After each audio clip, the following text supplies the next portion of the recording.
Hygiene maintain হ্যাঁ প্রস্তুত করবে একটা খাবার রান্না কতটুকু করবে আমি জানি না। আমি গোটা বাংলাদেশে সব নারীদেরকে নিয়ে এবং যারা ছেলে পার্টিসিপেটর আছে সবাইকে নিয়ে আমি এই প্রোগ্রামটা করছি। এখান থেকে আমি ফার্স্ট সেকেন্ড থার্ড এবং যারা ওয়েটিং কার্ড পাবে তাদেরকে নিয়ে আমি রাজশাহী হোক এবং ঢাকাতে হোক বড় করে একটা গ্র্যান্ড ফাইনালে করব 10টা পর্ব নিয়ে। নিজেদেরকে আরও প্রশিক্ষিত হিসেবে গড়ে তোলার জন্য তারা বিভিন্ন প্রশিক্ষণ এরকম রাঁধুনির যে কম্পিটিশনগুলো এগুলোতে অংশগ্রহণ করছে। এটা চমৎকার একটা সুযোগ আমাদের বগুড়ার যারা নারী উদ্যোক্তা আছে তাদের জন্য। আমি চাই নারীরা এগিয়ে যাক, নারীরা আর পিছিয়ে না থাকুক, কারণ আমাদের দেশে অর্ধেক জনগোষ্ঠী নারী। নারী যদি পিছিয়ে থাকে তাহলে দেশ পিছিয়ে থাকবে। নারীরা সমান তালে পুরুষের সাথে কাঁধে কাঁধ মিলে অর্থনৈতিকভাবে সচ্ছল হোক।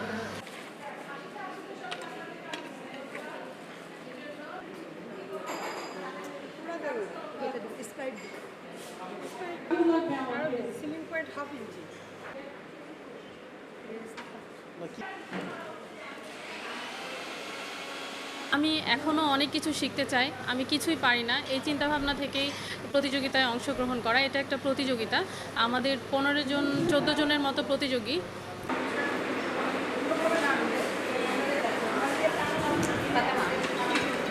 এখানে পার্টিসিপেট করেছি এবং আমার দুটো ডিশ, একটা হচ্ছে লাজানিয়া আর হচ্ছে পিস্তাচিও মাফরুকি।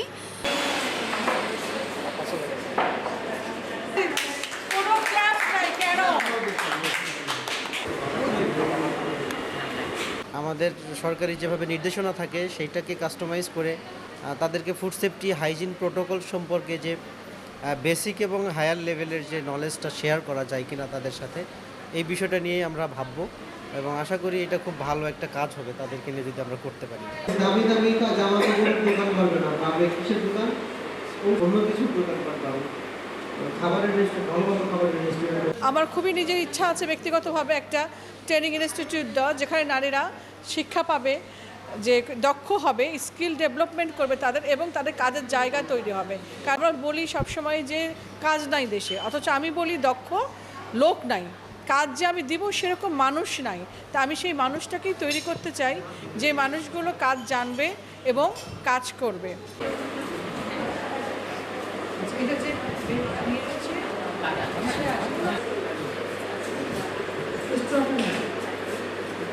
ভবিষ্যৎ পরিকল্পনা হলো আমার নিজস্বভাবে একটা রেস্টুরেন্ট দেওয়ার ইচ্ছা আছে।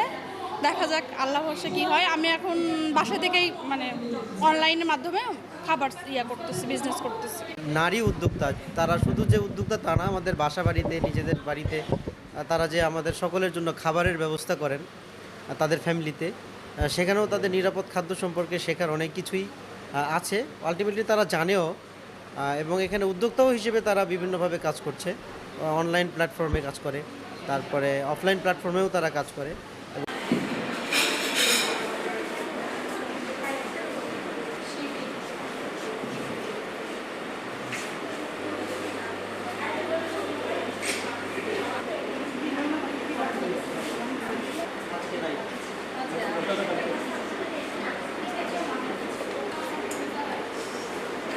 শেখার কোনো শেষ নেই। তো আমি মনে করি যে কোনো প্রতিযোগিতা হোক, যে জায়গাতেই হোক না কেন, সেখানে শেখার অনেক কিছু আছে।